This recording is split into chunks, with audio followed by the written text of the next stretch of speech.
கிருஷ்ணகிரி மாவட்டம் தாலி, தேன்கனிக்கோட்டை மற்றும் அஞ்சட்டி வனப்பகுதிகளில் உருவாகிறது சின்னாறு. இந்த நதி தருமபுரி மாவட்டம் மாரண்ட அள்ளி, பாலக்கோடு, பெரியூர் போன்ற இடங்கள் வழியாக பயணித்து ஒகேனக்கல் காவிரி ஆற்றில் கலக்கிறது.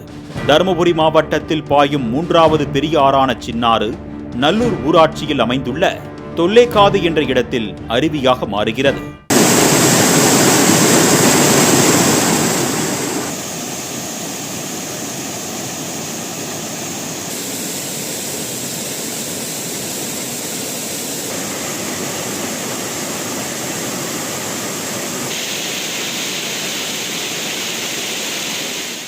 சுமார் 50 அடி உயரத்தில் இருந்து ஆற்று நீர் ஆர்ப்பரித்து கொட்டுவதால் இந்த இடத்திற்கு மினி ஒகேனக்கல் வாட்டர் ஃபால்ஸ் என்ற பெயரும் உள்ளது.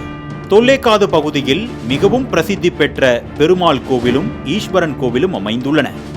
ஆன்மீக ஸ்தலமாகவும் சுற்றுலா தலமாகவும் விளங்கும் இப்பகுதிக்கு ஏராளமான பொதுமக்கள் வந்து செல்கின்றனர். கடந்த சில மாதங்களாக நீர்வரத்து இல்லாமல் வறண்டு காணப்பட்ட தொல்லைக்காது அருவியில் தற்பொழுது பெய்த கனமழையால் தண்ணீர் வரத்து அதிகரித்துள்ளது.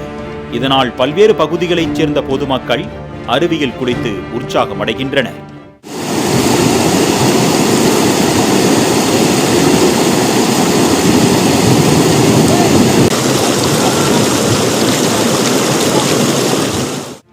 அருவியில் இருந்து செல்லும் தண்ணீர் ஒகேனக்கல் காவிரி ஆற்றில் கலந்து பல நேரங்களில் யாருக்கும் பலனளிக்காமல் வீணாக கடலில் சென்று சேர்கிறது.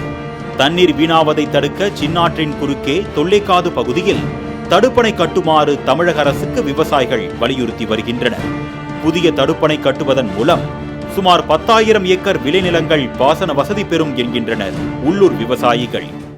தண்ணி வருது எங்கிருந்து வருதுங்கன்னா, கிருஷ்ணகிரி மாவட்டம் பெங்களூர் பார்டர்லேருந்து தண்ணி வருது. அது பஞ்சிப்பல் அணி தண்ணி நிறைஞ்சு கீழே போகுது. அந்த தண்ணி பார்த்தீங்கன்னா மேலே பெட்டமூலம் தண்ணி மழை பெஞ்சு தண்ணி வருது. இந்த தண்ணி அங்கிருந்து வர தண்ணி பூராமே அப்படியே ஒகேனக்கல் போய் வேஸ்ட்டு கடல் தான் கலந்து போய் வீணதான் தண்ணி போகிறது வர விவசாயிகள் பயன் இல்லை. இந்த தண்ணி ஒரு தொலைக்காத ஒரு அணை கட்டி தண்ணி பாச விவசாயி கூட்டா குறைஞ்ச ஒரு 10,000 ஏக்கரை ஒரு 5,000 ஏக்கரை 10,000 ஏக்கரை பாசன பரப்பு செய்யும். இது அப்படியே தண்ணி திரி போட்டு மிகப்பெரிய சுற்றுலாத்தலம் ஆக்கலாம். இஎம்எஸ் அடங்கு செய்யலாம். இப்பயும் சுற்றுலாத்தலம் வராங்க, இஎம்எஸ் அடிச்சுறாங்க. சின்ன ஒகேனக்கல்னு பேர் இடத்துக்கு எல்லாமே வராங்க. நல்லா இருக்கும், சிறப்பாக இருக்கும்.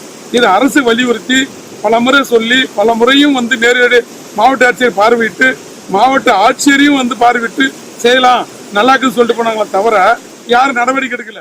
விவசாயிகளின் கோரிக்கையை ஏற்று சின்னாற்றின் குறுக்கே தடுப்பணை கட்ட தமிழக அரசு நடவடிக்கை எடுக்குமா என்பதை பொறுத்திருந்துதான் பார்க்க வேண்டும். மாலை முரசு செய்திகளுக்காக தருமபுரியில் இருந்து செய்தியாளர் பிரபாகர்.